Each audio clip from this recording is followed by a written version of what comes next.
ঘড়ির অঙ্ক। ঘড়িতে এখন 7টা বাজে।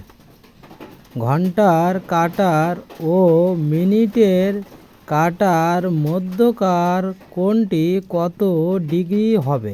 এই অঙ্ক করার জন্য আমরা একটা সূত্র অ্যাপ্লাই করব।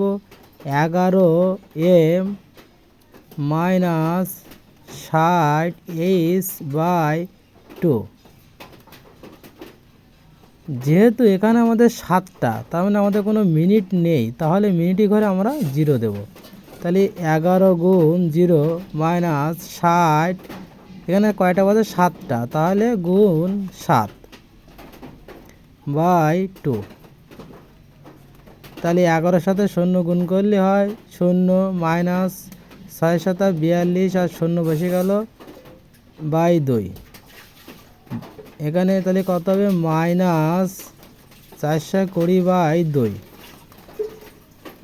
যদি কাটাকাটি করি তাহলে কত হবে? 210। তার মানে কত হচ্ছে? মাইনাস 210।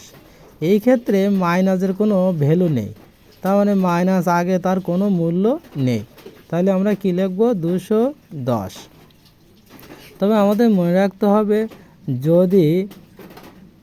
যদি এই অঙ্কের অ্যান্সার 180-এর বেশি হয়, 180-এর বেশি হয়, তবে 360 থেকে বিয়োগ